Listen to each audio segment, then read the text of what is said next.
The restaurant was too quiet, the kind of expensive silence that demanded perfect posture and a forced smile. Elena smoothed her silk dress, her palms damp.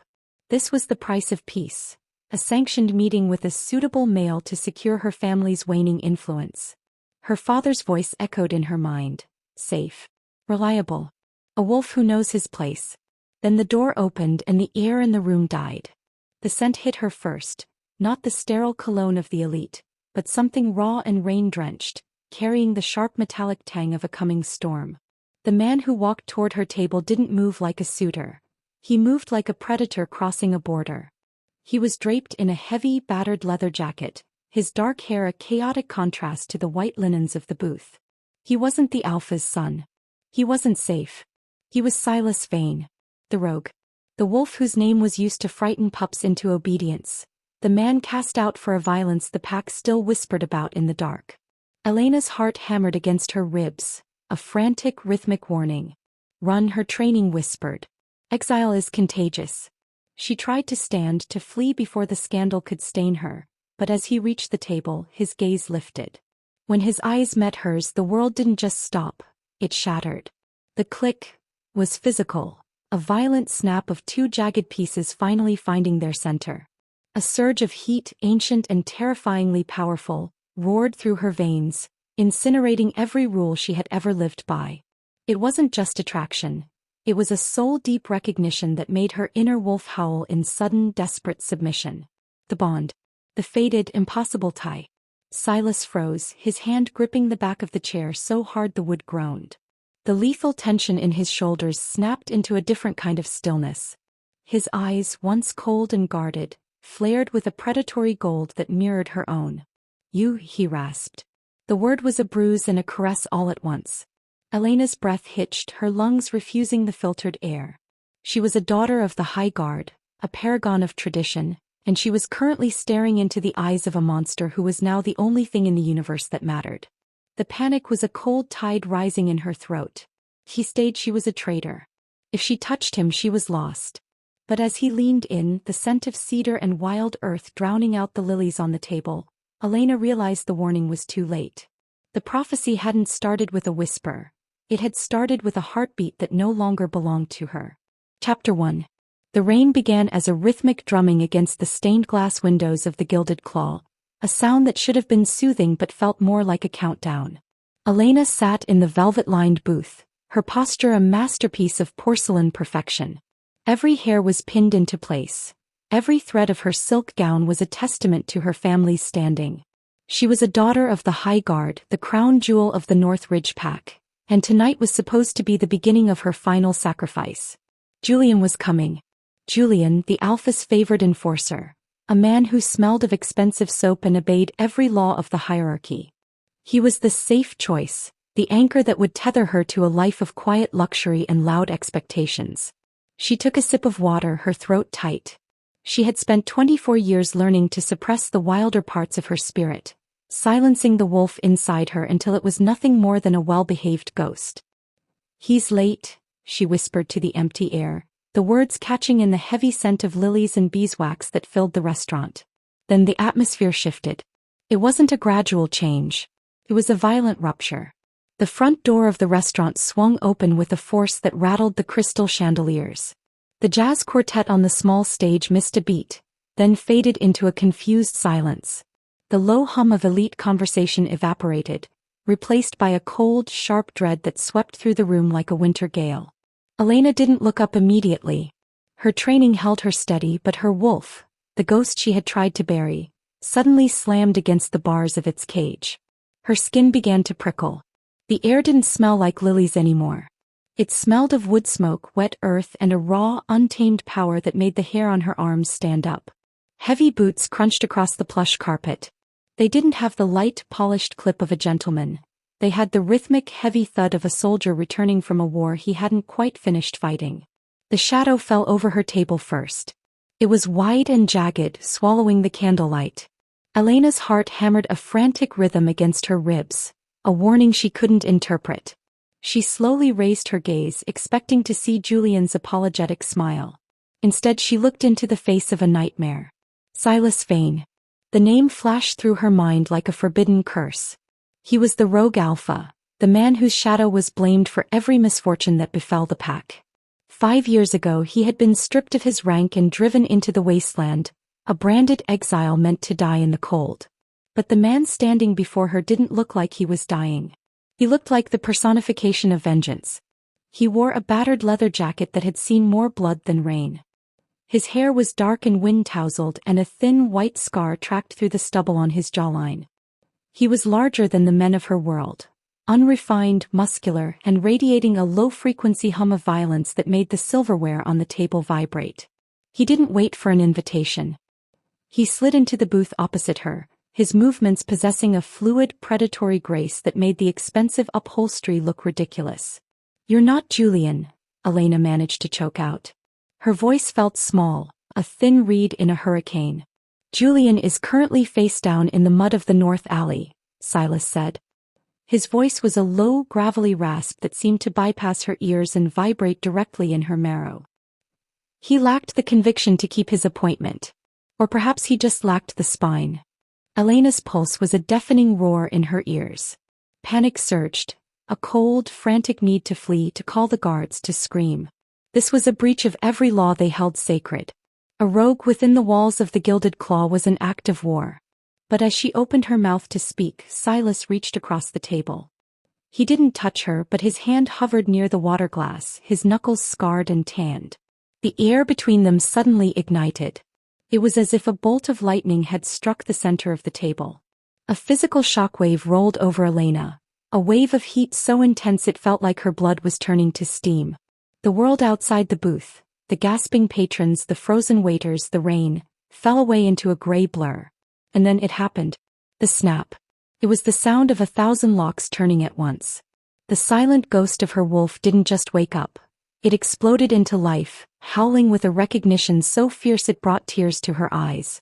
The bond, the ancient and terrifying tether of fated mates, slammed into place with the force of a falling star. Him. The word wasn't a thought. It was a command from her very DNA. This man, the outcast, the monster, the rogue, was the other half of her soul. Silas stiffened, his gray eyes blowing wide until the pupils swallowed the irises. The lethal, mocking tilt of his head vanished, replaced by a raw, naked shock that made him look human for a split second. His nostrils flared, drawing in her scent, the jasmine and white tea of her upbringing clashing with the underlying sweetness of her heat. "No," he whispered, the word a ragged growl. He gripped the edge of the mahogany table, his claws beginning to prick through the skin of his fingertips, carving deep grooves into the polished wood. "Not you." "I can't," Elena gasped, her hand flying to her throat. She could feel his heartbeat. It wasn't just a metaphor. She could literally feel the heavy, thudding rhythm of his heart syncing with hers, a drumbeat of destiny that refused to be silenced. The golden light of the restaurant seemed to dim, leaving only him in sharp, terrifying focus. She saw the way his chest rose and fell in ragged bursts. She saw the flicker of pain in his eyes, a reflection of her own terror. To the pack this was a scandal. To the prophecy this was the beginning of the end. But to her body it was home. "You're the High Guard's daughter," Silas rasped, his voice thick with a mixture of desire and disgust. "You're the prize they used to keep the peace. You're everything I was taught to hate. And you're the wolf who was never supposed to return," Elena countered, her voice gaining a strange, newfound strength. The fear was still there, a cold tide at her feet, but above it was a searing, undeniable pull. She wanted to reach out. She wanted to bridge the few inches of table between them and see if his skin burned as hot as her own. "I didn't come here for a mate, Elena," he growled, leaning closer until she could smell the cedarwood and rain on his skin. "I came to burn this city down. I came to show your father that the shadows he cast out have grown teeth." "Then why are you still sitting here?" she whispered. Silas looked down at the table, at the invisible bond that shimmered between them like a live wire. The silence in the restaurant was absolute now, the other patrons watching the scene with a mixture of horror and morbid fascination. The guards would be coming. Her father would be notified. The life she had known was dissolving like salt in the rain. "Because the moon is a cruel mistress," Silas said, his gaze locking back onto hers, fierce and possessive. "And because I can't seem to remember how to walk away from you." Elena felt the shift then. The moment the girl who followed the rules died and the woman who belonged to the rogue was born. The blind date that was supposed to secure her future had just destroyed it, and as Silas reached out to finally, tentatively brush his scarred fingers against her wrist, Elena knew that the warning was over. The war had begun. Chapter 2. The silence following Silas Vane's departure from the Gilded Claw was louder than the thunder rolling over the North Ridge. It was a thick, suffocating pressure that seemed to drain the color from the tapestries and the warmth from the air. Elena remained seated in the booth, her hands clasped so tightly in her lap that her knuckles resembled polished ivory. The deep grooves Silas's claws had carved into the mahogany table remained as a jagged testament to what had just occurred. A scar on the face of high society that no amount of polish could erase. She could feel the eyes of the pack's elite boring into her back. They were like needles, sharp and cold, stitching a shroud of scandal around her shoulders. The whispers began as a low hiss, a serpent's rattle moving from table to table. Did you see him? Was it really the rogue? Why did he sit with her? Where's Julian? Elena didn't move until her father's lead attaché, a stern man named Marcus, appeared at her side. He didn't offer a hand, he merely stood like a sentinel of shadow. Your father is waiting, Elena, he said, his voice clipped and devoid of its usual feigned warmth. The car is at the rear. We will not be using the front entrance. The walk to the back exit felt like a march to the gallows. She kept her chin parallel to the floor, her expression a mask of porcelain indifference she had spent a lifetime perfecting. But beneath the silk of her bodice, her heart was a wild thing. The bond was a live wire, humming with the frequency of a man who was now blocks away, yet felt as though he were standing directly behind her. Her wolf was no longer a ghost. It was a fire, pacing the perimeter of her soul, snarling at the guards who escorted her as if they were jailers. The drive to the family estate was a blur of rain-streaked glass and oppressive silence. The North Ridge was a fortress of glass and steel, built into the side of a mountain to overlook the lesser packs, but tonight the familiar lights felt like the eyes of a judgmental god. As the iron gates swung open, Elena saw the silhouettes in the high windows. The pack was already talking. In the age of digital footprints and pack-link telepathy, news of the rogue's return had reached the borders before she had even reached the driveway. Inside the great hall, the air smelled of old paper and the sharp, acidic scent of her father's agitation. Silas's father had been a legend, but her father, Alpha Corvus, was a man of cold logic and colder blood. He stood by the fireplace, his silhouette framed by the leaping orange flames. Beside him stood her mother, her face a pale moon of disappointment. "Tell me," Corvus said, his voice a low vibration that made the crystal decanters on the sideboard chime. "Tell me that the reports are exaggerated. Tell me that Silas Vane did not lay claim to your table." "He was there, father," Elena said, her voice steadier than she felt. She stood in the center of the rug, the jasmine scent of her perfume clashing with the lingering wood smoke of Silas that seemed to have bonded to her skin. "He came to send a message. He said Julian was indisposed." Her father turned, his eyes flashing with a predatory amber light.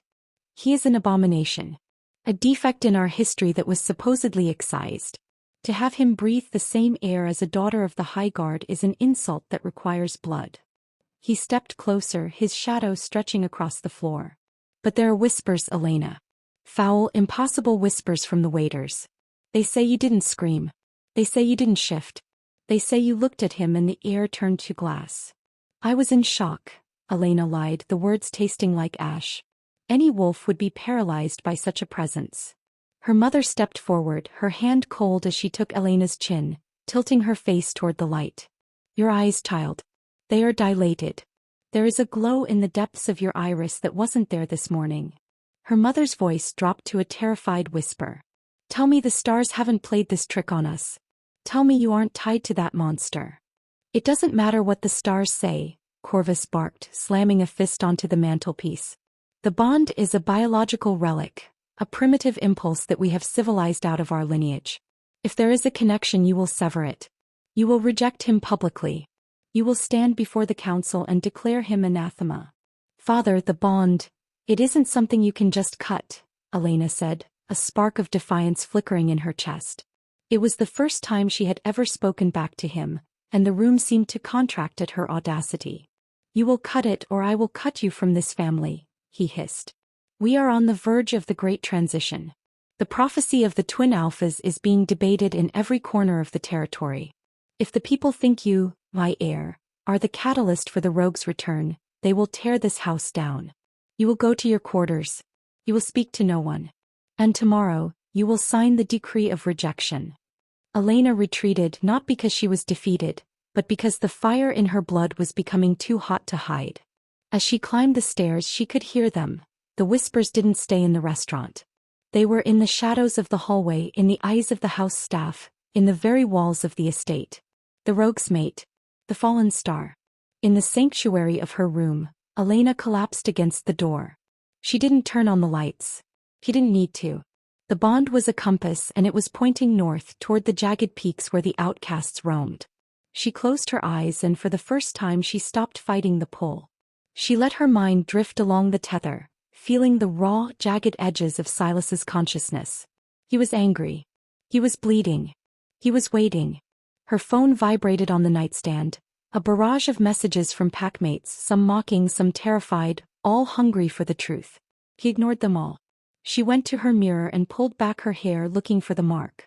It wasn't there yet. The physical brand of the mate bond usually took days to manifest, but she could feel the phantom heat of it on her collarbone, a brand of fire that no decree could ever extinguish. Her family wanted a rejection. The pack wanted a sacrifice. But as Elena looked out at the dark woods beyond her window, she realized the safe girl they had raised had died in that restaurant booth. She wasn't just a daughter of the High Guard anymore. She was the anchor to a storm, and the storm was coming home. Chapter 3. The moon was a sliver of bone against the bruised purple of the night sky when Elena crested the ridge.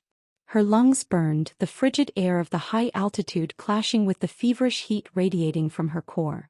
She had slipped through the servants' passage, shedding her silk gown for heavy leathers and a cloak that smelled of cedar, moving with a quiet desperation she hadn't known she possessed. The bond was no longer a hum. It was a rhythmic pull, a hook in her sternum dragging her toward the jagged silhouette of the old watchtower.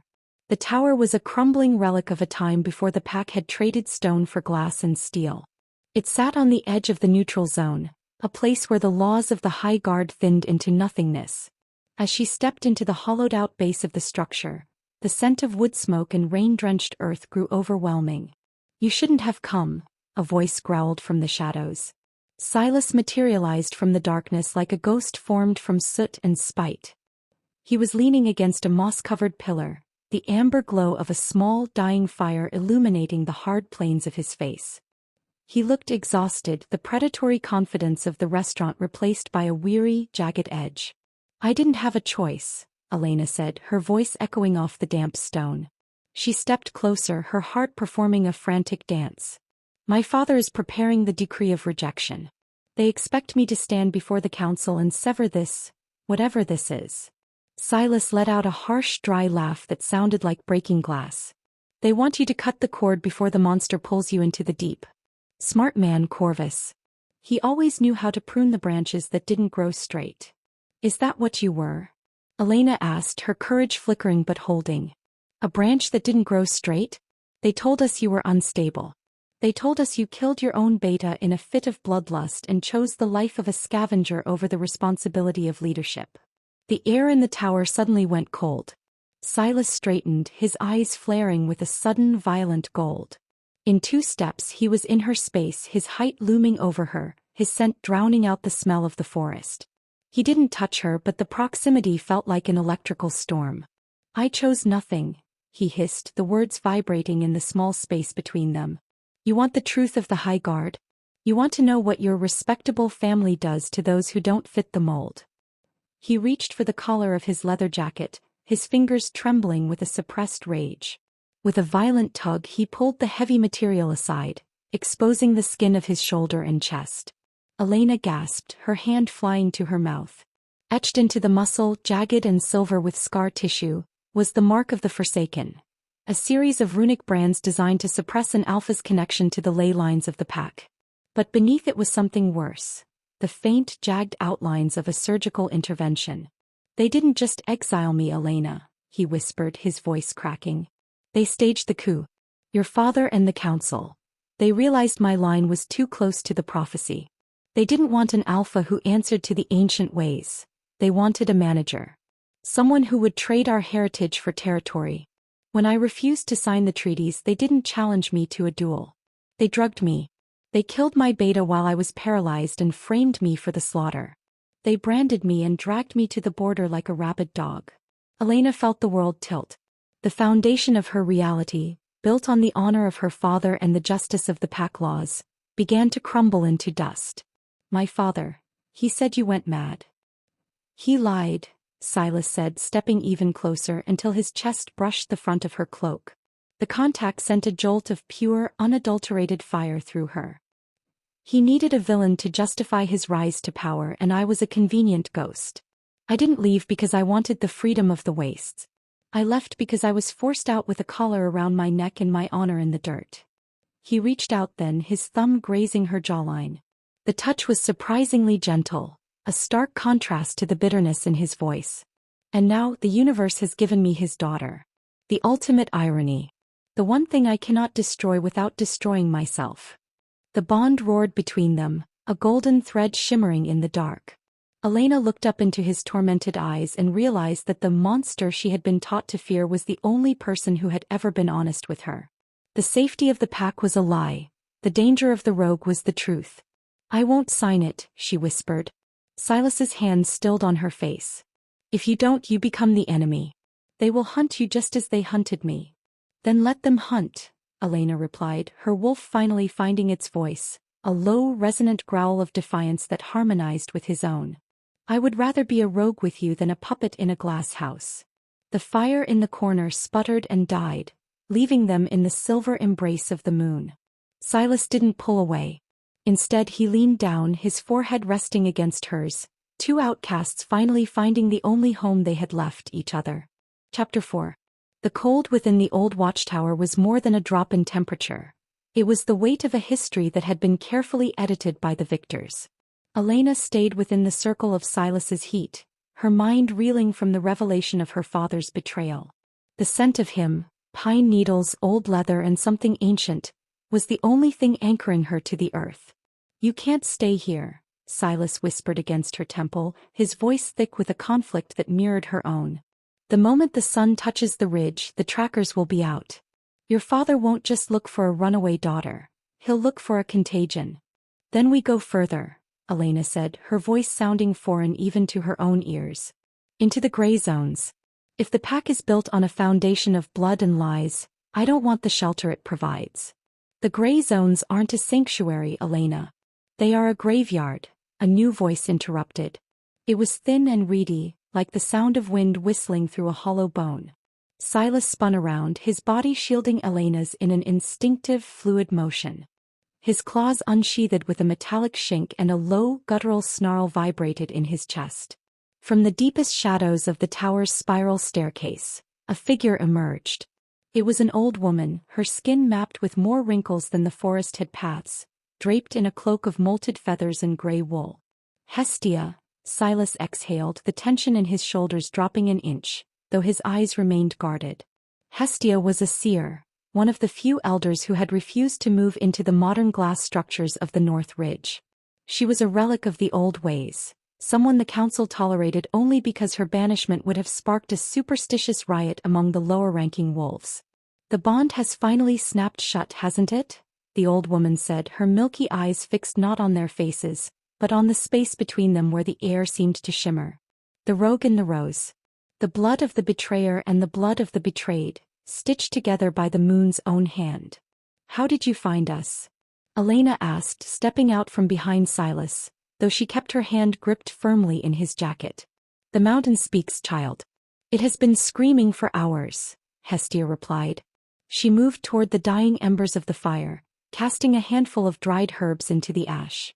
A puff of emerald smoke rose, curling into the air in patterns that defied the draft. Your father thinks he is protecting the pack's future by marrying you to a puppet. He thinks he can manage the destiny of the North Ridge like a balance sheet.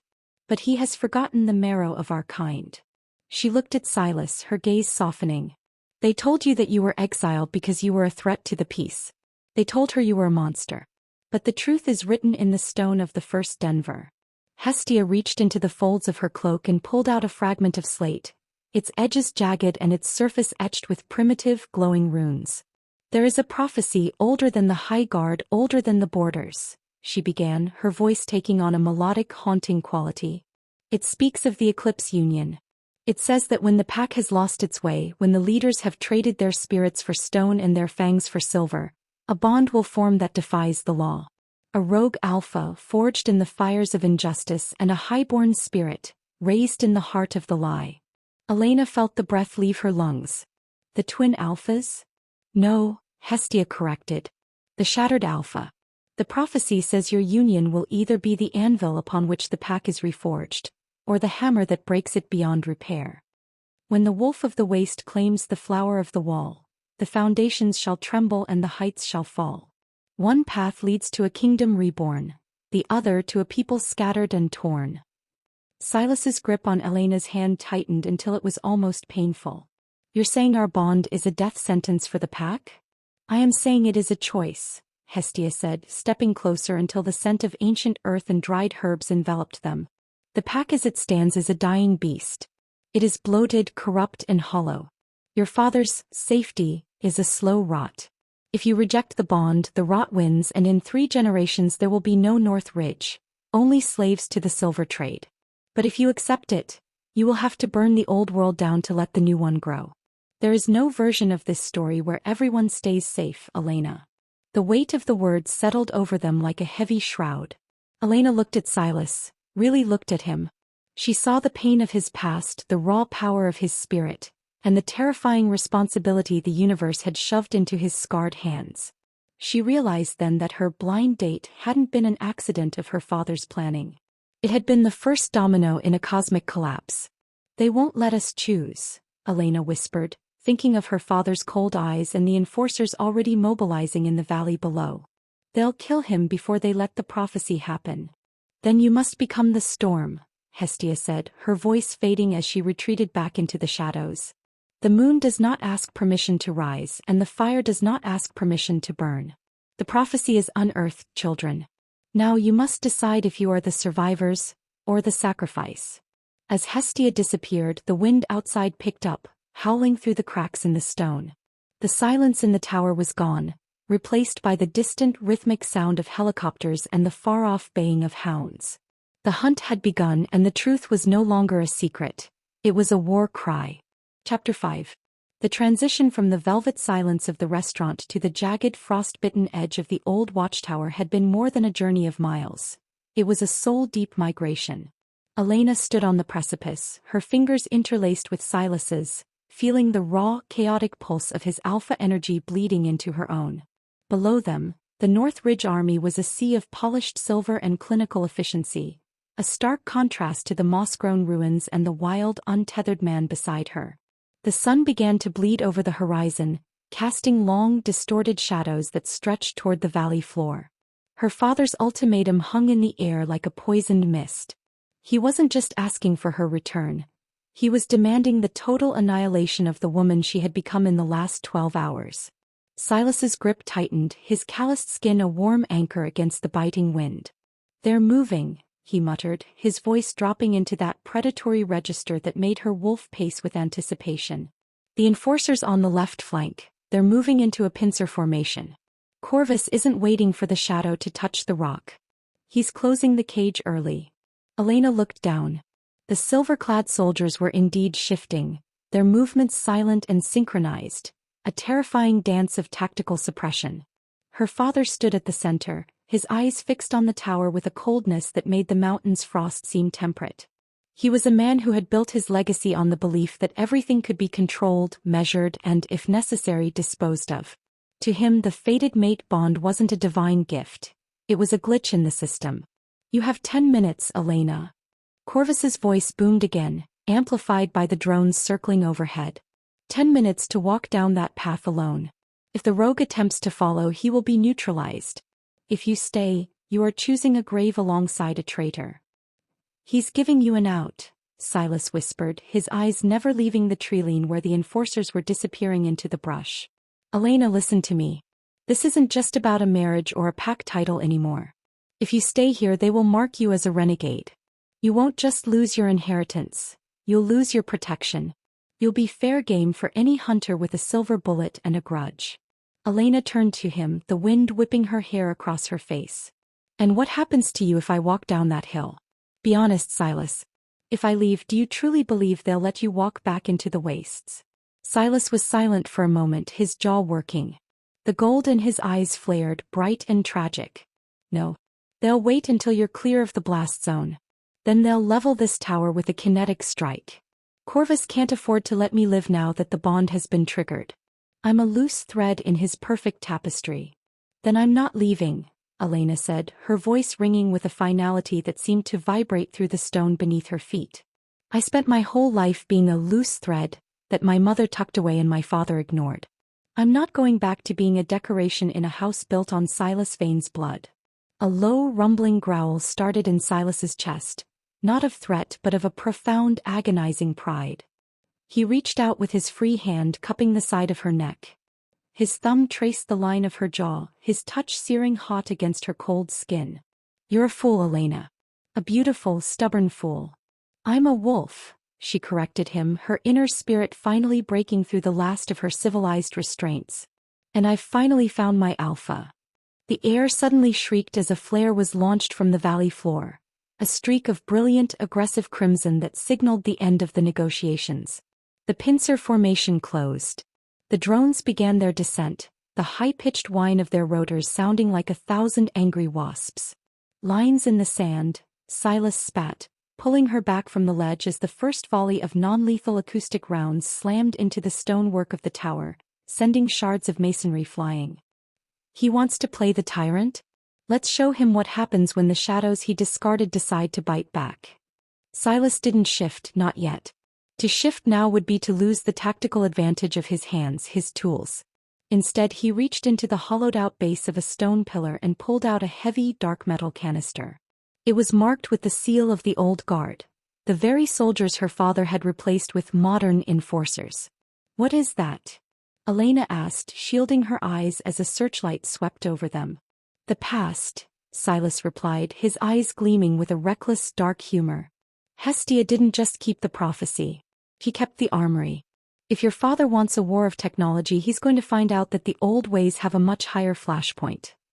He cracked the canister and a thick, pungent gray smoke began to billow out, cascading down the sides of the tower like a waterfall of fog. It wasn't just smoke. It was laced with wolfsbane and mountain sage, a mixture designed to scramble the olfactory senses of any shifter caught within its radius. Below, the enforcers stumbled, their perfect formation breaking as their enhanced senses were overwhelmed by the sensory assault. Stay behind me, Silas commanded.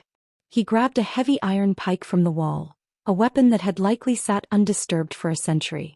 He looked like a god of the ruins, a king of the dirt and the debris. As the first wave of enforcers reached the base of the tower, the mountain seemed to groan in sympathy with the conflict. The warning had been issued. The lines had been drawn. And as Silas leaped from the ledge into the fray below, Elena realized that the safety her father promised was a lie. The only real safety was in the heat of the bond and the chaos of the fight. The shadow of the tower finally touched the great rock, and in that moment of alignment the first drop of blood hit the snow. The North Ridge would never be the same. The daughter of the High Guard was gone, and in her place stood a woman who was ready to watch the world burn if it meant she could stay by the side of the man the world had tried to erase. Chapter 6. The chaos of the tower's descent was a blur of silver steel and gray smoke, but the silence that followed was far more terrifying. The skirmish had been brief, a violent collision of ancient instinct and modern suppression that ended not with a victor, but with a cold, clinical containment.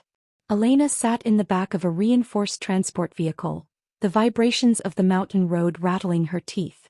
Her wrists were bound in silver-lined cuffs that hummed with a low-frequency pulse designed to keep her wolf sluggish and small. Across from her, Marcus sat with a heavy rifle across his knees, his eyes fixed on the floor. He wouldn't look at her. None of them would.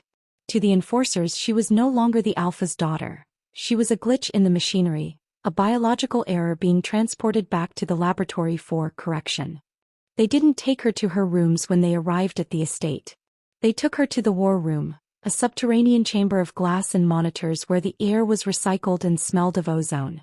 Her father was already there, standing before a floor-to-ceiling screen that displayed a heat map of the North Ridge. A single jagged pulse of red flickered on the edge of the map, the old watchtower now surrounded by a containment dome. Silas was still there, trapped or hiding, she didn't know which. The bond thrummed in her chest, a painful distended ache that felt like a limb being pulled from its socket. "Sit," Corvus said. He didn't turn around. His voice was devoid of the rage he had shown on the mountain. It was worse now, it was professional. Elena sank into a cold metal chair. "What have you done with him?" "Silas Vane is a variable that is currently being managed," her father replied, turning slowly. He looked tired, but his resolve was a wall of obsidian. "But you, Elena, are a liability. The footage of you on that ledge, holding the hand of a branded exile, is already circulating among the lesser councils. They are calling it a romantic tragedy. They are calling it a sign of my weakness." "It's not a sign of weakness, father. It's the truth. The bond. The bond is a death sentence." Corvus roared, the sudden explosion of volume making her flinch. He leaned over the table, his shadow looming large against the sterile light of the monitors. "Hestia's prophecy is a weapon, Elena. It was designed to destabilize the hierarchy. If you embrace this union, you aren't finding yourself. You are providing a figurehead for every dissident, every rogue, and every malcontent in the 4 territories to rally behind. You will trigger a civil war that will leave this pack in ashes." He slid a tablet across the table. On the screen was a document, formal and cold, stamped with the seal of the High Guard. It was the decree of absolute rejection. "This is your breaking point," Corvus said, his voice dropping to a deadly rhythmic whisper. "You have 1 hour. The council is convening in the Great Hall. You will walk onto that dais, you will place your hand on the ancestral stone, and you will publicly reject the mate bond. You will declare Silas Vane a predator who used psychological coercion to ensnare you." Elena felt a cold sickness rise in her throat. "And if I don't? Then you are dead to the North Ridge," Corvus stated. "I will strip you of your name, your rank, and your protection. You will be cast into the gray zones with nothing but the clothes on your back. No pack will take you. No merchant will sell to you. You will be anathema. And the moment you step across the border, my enforcers have standing orders to treat you as a rogue. They will hunt you, Elena. And they will find you." He leaned closer, his eyes boring into hers. "And Silas? If you reject the bond, I will allow him to return to the waste. He will be a ghost again, but he will be a living one. If you refuse, I will level that tower with a localized thermobaric strike. He will not survive the night. Your destiny will be a pile of charred bone." The ultimatum was a vice, closing tight on her heart. It was the ultimate refinement of her father's cruelty. He wasn't just asking her to choose her own life. He was asking her to kill the man she loved to save him. If she claimed Silas, he died. If she saved Silas, she had to betray the very soul connection that gave her life meaning. The hour passed in a vacuum of agony. Elena was led to the great hall, her silk dress replaced by a ceremonial white robe that felt like a shroud. The room was packed with the elite of the North Ridge, a sea of judgmental faces and whispering mouths. Her mother sat in the front row, her eyes red-rimmed and averted. At the center of the hall stood the ancestral stone, a slab of dark granite that supposedly vibrated with the spirits of the first alphas. Elena walked toward the stone, her legs feeling like lead. The silver cuffs had been removed, but the suppression was still there, a heavy fog over her wolf. Yet beneath the fog the bond was screaming. Silas was close. Not physically, but the tether was vibrating with a sudden violent intensity. She could feel his defiance, his raw, unyielding anger. He knew what they were doing to her. She reached the stone. Her father stood behind her, a hand on her shoulder that felt like a claw. "Speak," he commanded. Elena looked out at the crowd. She saw the suitable suitors, the greedy councilmen, the fearful families. She felt the weight of the prophecy Hestia had unearthed. One path leads to a kingdom reborn, the other to a people scattered and torn. She placed her hand on the cold stone. The vibration was instantaneous. It wasn't the spirits of the ancestors she felt. It was the pulse of the earth itself, the raw, chaotic energy of the old ways that her father had tried to bury under glass and steel. "I have been asked to reject the bond," Elena began, her voice cracking before finding a resonance that silenced the room. I have been told that my heart is a threat to the peace of this pack. That the man the stars chose for me is a monster. She looked at her father, seeing the flicker of triumph in his eyes. He thought he had broken her. He thought the threat to Silas's life was the ultimate leash. But a pack that requires the murder of the soul to survive is already dead, Elena said, her voice rising, echoing off the high vaulted ceiling. My father offers you safety, but it is the safety of a cage. He offers you order, but it is the order of the grave. I will not sign your decree. I will not reject the moon's gift. The hall erupted in a roar of shock and outrage. Corvus's face turned a bruised shade of purple, his hand tightening on her shoulder until she heard the fabric of her robe tear. You just killed him, Elena, he hissed into her ear. No, she whispered, a fierce, predatory smile touching her lips as the bond suddenly flared with a blinding golden heat. I just gave him a reason to fight. In that moment, the heavy oak doors of the great hall didn't just open, they exploded inward. A wave of darkness and wood smoke swept into the room, and through the debris walked a man who looked like he had crawled out of the heart of a volcano. Silas Vane had arrived, and the breaking point had shifted from Elena's heart to the very foundations of the North Ridge. Chapter 7. The explosion of the great hall doors was not merely a mechanical failure of wood and iron. It was a sensory annihilation. The pressurized silence of the council's judgment was shattered by a shockwave that smelled of ancient thunder and the ozone of a dying storm. As the dust settled, the elite of the North Ridge, the men in their bespoke suits and the women in their silk armor, recoiled like shadows fleeing a sudden flame. Through the haze of splintered oak and swirling snow, Silas Vane stepped into the sanctuary of his enemies. He was a vision of primal reclamation. He had shed his leather jacket, leaving his chest bare to reveal the silver scars of his exile and the jagged, glowing mark of the Forsaken. But the mark was changing. The brand that had been designed to suppress his power was now pulsing with a rhythmic golden light, the runes melting and reforming under the heat of the bond. He didn't look like a rogue. He looked like a god of the wilderness come to claim a debt from a kingdom of glass. Silas, Elena breathed, her voice lost in the sudden deafening roar of the pack's defense.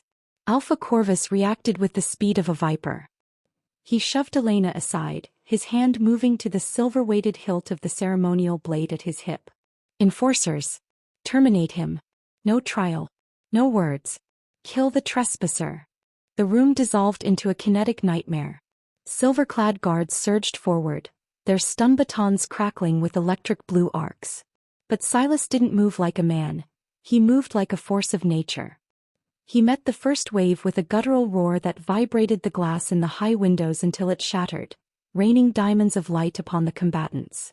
With a sweep of his arm, he sent two enforcers flying into the stone pillars, his strength augmented by the desperate, searing connection to Elena. Stop! Elena screamed, but her voice was drowned out by the primal sounds of the shift. All around the room, the council members were half-shifting, their eyes glowing amber, their fangs bared as the thin veneer of civilization stripped away. Silas broke through the line, his eyes fixed solely on Corvus. He stopped 10 paces from the ancestral stone, his chest heaving, his skin slick with sweat and the blood of the men he had just leveled. I am not here for your throne, Corvus, Silas rasped, his voice a low, tectonic rumble. And I am not here for your blood. I am here for what the moon gave me and what you tried to steal. You are a ghost, Silas, Corvus hissed, drawing his blade. The steel shimmered with a deadly anti-shifter toxin. And ghosts belong in the dirt. You have no rank. You have no standing. You are a beast in a house of men. I have the law of the arena, Silas countered, and the words caused a collective gasp to ripple through the hall. The law of the arena was an archaic, bloody tradition that the North Ridge had officially abolished decades ago in favor of civilized litigation.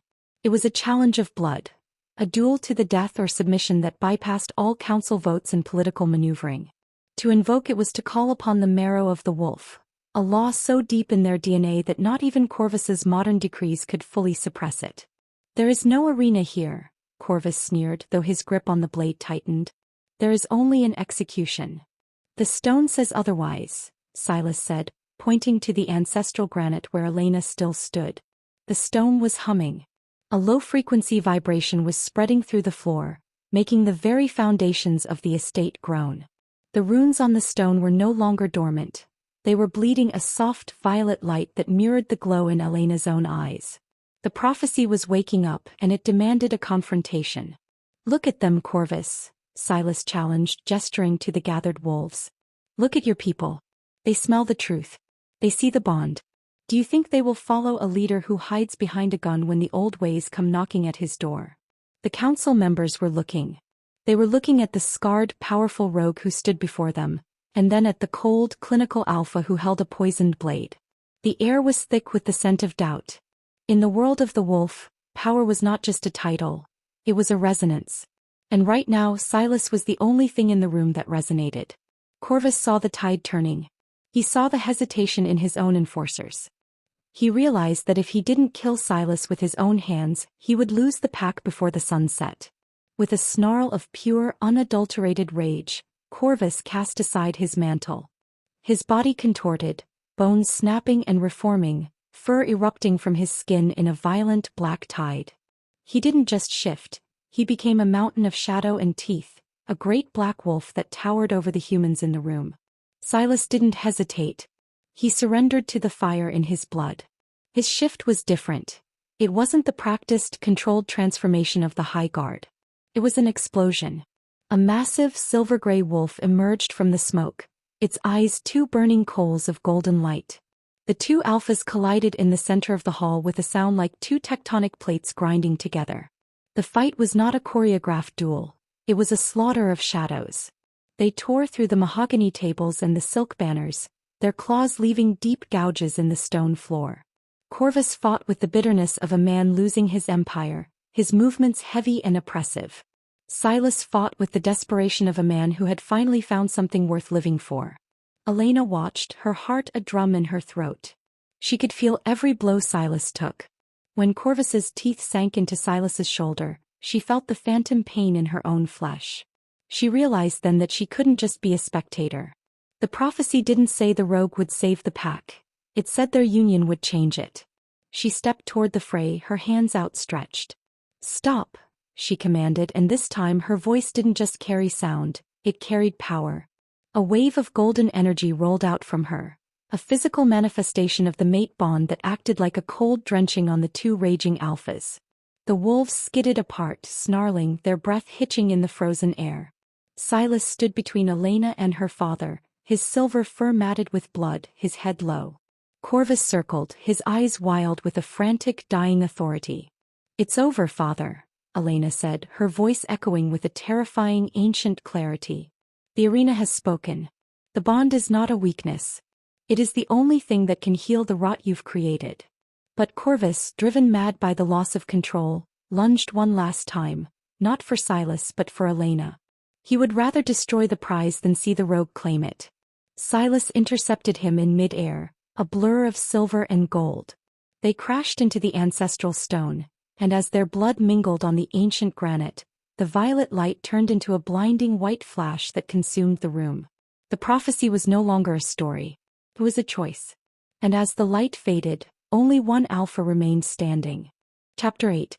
The white light that had erupted from the ancestral stone didn't fade so much as it bled into the very marrow of everyone present.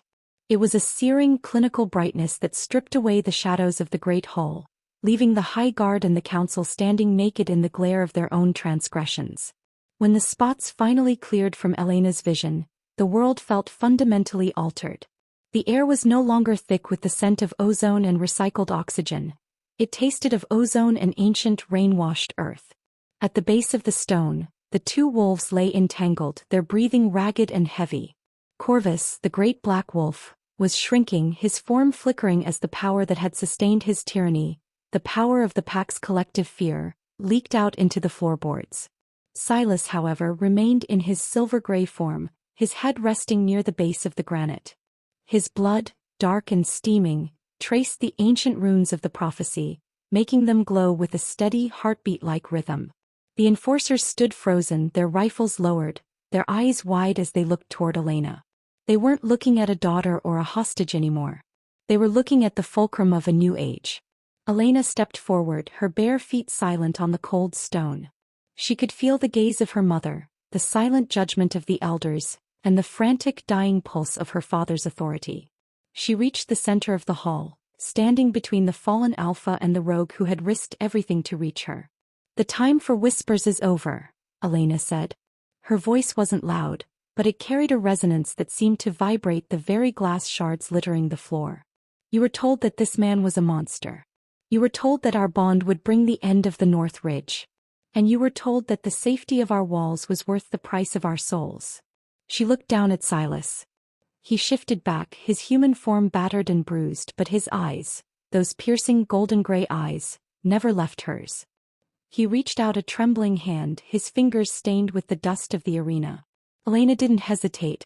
She knelt in the blood and the debris, taking his hand in hers. The moment their skin touched, a shock wave of pure, unadulterated power rippled outward. It wasn't a violent burst this time. It was a reclamation.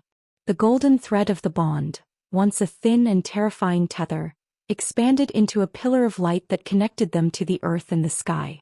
"I accept him," she declared, her voice echoing through the vaulted ceiling. "I accept the bond that the stars have woven. Not because I am a victim of destiny, but because I choose the truth of the wild over the comfort of the cage." She looked at her father, who had shifted back into his human form. Corvus looked small. Without the mantle of his office, he was just a man who had built a kingdom on sand. "You said this union would destroy the pack, father. But look around you. The pack was already destroyed. You just managed to keep the ruins polished." As she spoke, the ancestral stone began to crack. A deep, tectonic groan echoed from beneath the estate. The prophecy was unfolding not through a literal earthquake, but through the shattering of the psychological foundations of the North Ridge. The council members, one by one, began to lower their heads. It wasn't a gesture of submission to a new tyrant, but a recognition of a power they had forgotten existed. The power of a fated pair, the shattered alpha and the highborn spirit joined in defiance of a lie. The mark of the Forsaken on Silas's chest didn't just fade. It transformed. The silver scars turned to gold, the runes of exile rearranging themselves into the ancient sigil of the true alpha. The power that Corvus had hoarded for decades was flowing along the bond, evening out, shared between Elena and Silas in a perfect symmetrical balance. "The prophecy said the heights would fall," Silas rasped, standing up with Elena's support. He turned to the crowd, his voice regaining its command. "The heights of your pride. The heights of your walls. But it also said a kingdom would be reborn." He looked at the enforcers, the men who had been commanded to kill him. "The hunt is over. The borders are open. From this day forward, the North Ridge does not belong to the High Guard. It belongs to the wolves." A single enforcer, the youngest of the line, stepped forward. He didn't raise his weapon. He bared his neck in the ancient sign of fealty. Slowly the others followed. The silver armor of the modern guard seemed to tarnish in the presence of the raw, golden light radiating from the center of the room. Elena felt the shift in the very fabric of her being. The girl who had sat in the restaurant, terrified of a smudge on her silk dress, was gone. In her place was a queen of the ruins, a woman who had looked into the eyes of a monster and found her home. She wasn't just a mate, she was a catalyst. She turned back to Silas, her soul finally at peace amidst the wreckage of her old life. The choice had been made. The safety of belonging had been traded for the danger of destiny. And as Silas pulled her into his arms, his scent of wood smoke and victory drowning out the sterile ozone of the war room, Elena knew the world would never be quiet again. The North Ridge had fallen. The pack had begun to breathe. Chapter 9. The transition did not happen with a signature on a parchment or a formal coronation. It happened with the first collective breath of a pack that had forgotten how to draw air. In the wake of the light that had shattered the ancestral stone, the great hall of the North Ridge felt less like a seat of power and more like a hollow shell. The clinical, filtered air was being replaced by the draft of the mountain, pouring through the shattered doors and broken windows, bringing with it the scent of wet pine, cold stone, and the approaching spring. Silas stood at the center of the debris, his hands still locked in Elena's. The golden light that had fused their souls was no longer a blinding flash, but a steady, rhythmic thrumming beneath their skin. He was no longer the rogue, the ragged, desperate wolf who had stepped into a restaurant to deliver a threat. He stood tall, the gold of his new alpha mark glowing with a quiet, terrifying authority that made the silver-clad enforcers lower their eyes in genuine reverence. Beside him, Elena felt a transformation of her own. The fragility she had worn like a silk shroud for 24 years had been incinerated. She stood with her shoulders back, her feet planted in the dust of her father's empire, her wolf no longer a prisoner but a partner. Corvus was gone. He had not died in the physical sense, but the man who had ruled the North Ridge with a ledger and a whip had been hollowed out by his own defeat. He had been led away by the very elders who had once whispered his praises, his eyes vacant, his power stripped by the moon itself. The safe suitor Julian had vanished into the shadows of the valley, a footnote in a story that had outgrown him. The hierarchy is broken, Silas said, his voice carrying through the hall without the need for electronic amplification. It was the voice of the mountain, deep and resonant. The walls you built to keep the world out have only succeeded in keeping the rot in. From this hour, the North Ridge is no longer a corporation of blood. It is a pack. He turned to Elena, a silent question in his eyes. He wasn't claiming the throne for himself. He was offering a partnership that the prophecy had demanded, a union of the wild and the disciplined, the waste and the wall. Elena stepped forward, her voice clear and unafraid. We will not rule you from glass towers. We will not sell your heritage for territory. The prophecy said the heights would fall so that a kingdom could be reborn. That rebirth starts now, not with a decree but with the truth. The transformation of the pack began in the weeks that followed. The modern, sterile structures of the inner city were opened to those who had been relegated to the fringes.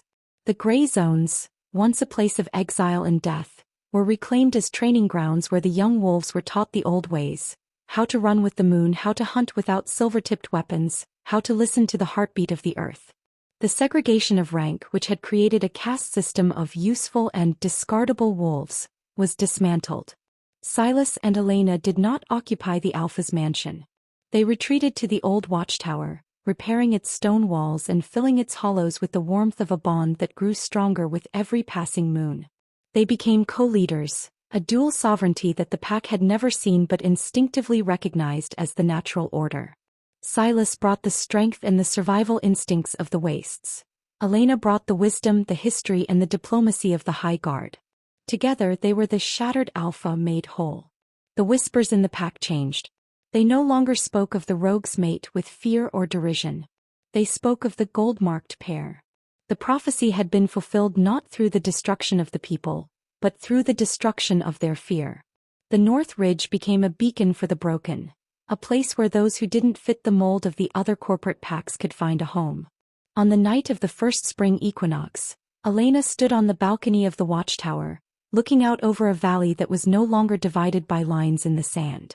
She wore no silk, no jewels, no armor. She wore the scent of the forest and the invisible brand of her mate. Silas stepped up behind her, his arms wrapping around her waist, his chest a warm wall against her back. The bond between them hummed, a constant, comforting vibration that reminded her that she was never truly alone. "Are you afraid?" he whispered into her hair, the rasp of his voice still a caress. Elena leaned her head back against his shoulder, looking up at the silver moon that had started this entire journey with a reluctant blind date. She thought of her father, of the restaurant, and of the girl who had been terrified of a scandal. That girl was a ghost now, and Elena didn't miss her. "No," she said, her voice steady and full of a power that belonged only to her. "I'm not afraid of the dark anymore, Silas. I'm the one who carries the light." The rogue and the rose had become the heart of the mountain. The old order had passed, and in its place, a new world had been born, wild, dangerous, and beautiful. The warning that had begun their story had become a promise, and as the wolves of the North Ridge began to howl in a unified, primal chorus below them, Elena knew that for the first time in history, they were finally free. Thank you for listening to this story. Please like, share, comment where you are watching from, and don't forget to subscribe to this channel for more stories every day. Thank you and God bless you.